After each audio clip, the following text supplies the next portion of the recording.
It started with dust and silence. Then, the unmistakable thud of boots on the sand near the Niger-Mali border. For months, whispers had grown louder. Foreign military buildup in northern Niger. NATO-aligned forces conducting joint exercises under the banner of counter-terrorism. But Ibrahim Traoré, leader of Burkina Faso and symbolic head of the Sahel Alliance, had warned weeks before, "If your boots stand where our blood has soaked the earth, then we will meet not as allies, but as history's adversaries." And history came. What unfolded was not an all-out war, but a confrontation that marked a turning point, a standoff between the Sahel Alliance and foreign Western forces. It was the first test of Africa's declaration of strategic independence, and the world was watching. If you believe Africa must stand for itself, share this message and comment what freedom means to you. Satellite images showed rows of armored vehicles on both sides of the dry borderland. Western analysts underestimated the cohesion of the Sahel Alliance, calling it a fragile experiment. But the coordination unfolding on the ground proved otherwise. Real-time intelligence flowed between outposts. Sahelian command centers operated under blackout protocols. Every officer knew their role. Every village knew its line. Local Sahelian journalists embedded with the troops described the tension. You could hear your own heartbeat echoing in the canyon. One wrote, "They were ready. They weren't afraid.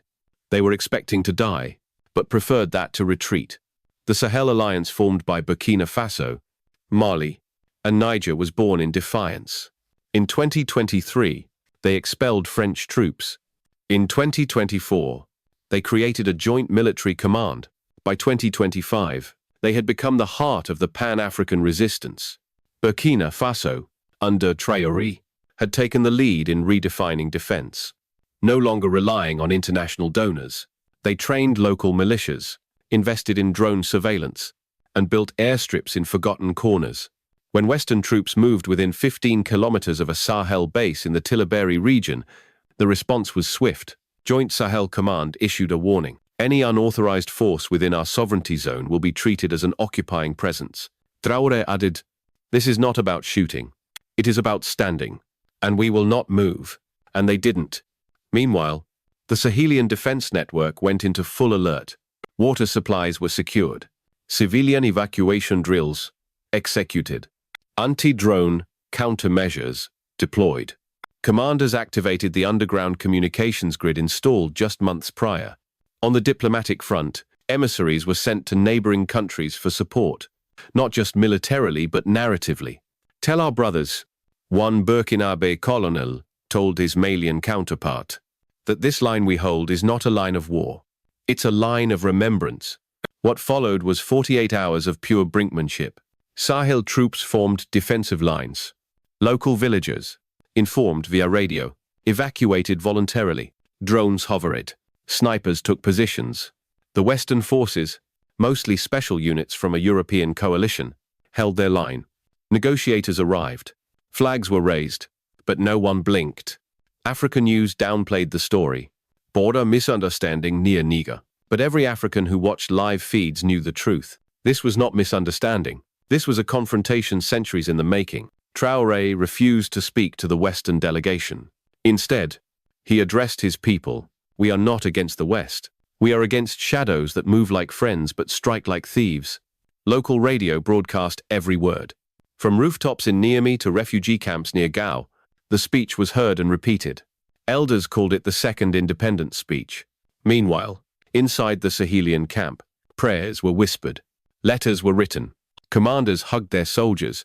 Some even buried copies of family photos inside ammo crates, a silent message that they were ready for both life and death. It was perhaps the most important standoff of the decade, and no bullet was fired. At the 50th hour, the Western forces retreated. No shots, no casualties, but a message.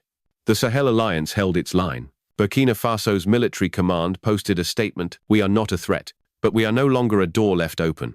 Celebrations erupted across Bamako, Niamey, and Ouagadougou. Students waved Sahel flags. Women ululated in the streets.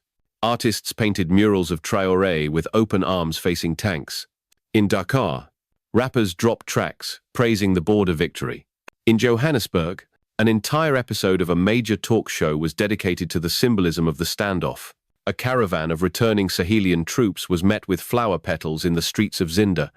Villagers brought them bowls of rice and chanted, "You stood, so we could sleep."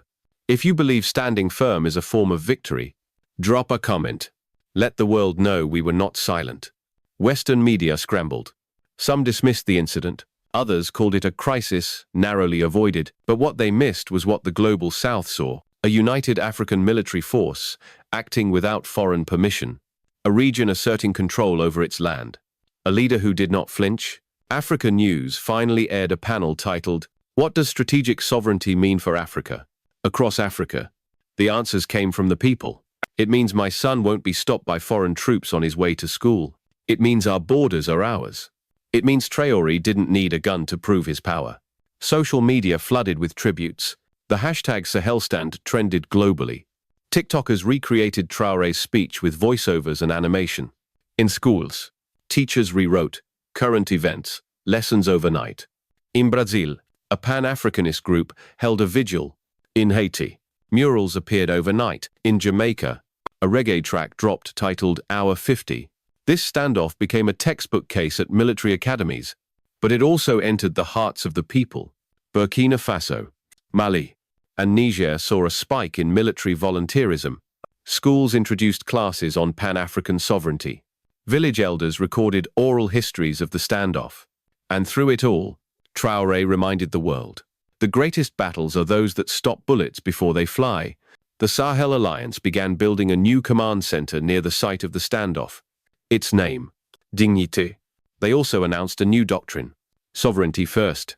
Documentaries began production within days. University professors launched courses on post-colonial defense strategy. Young cadets referred to the standoff simply as Hour 50. Mothers began naming their sons Dignité. Poets began verses with, "Before the 50th hour." Like if you believe peace is not the absence of war, but the presence of dignity. The Niger standoff changed more than borders. It redrew mental maps.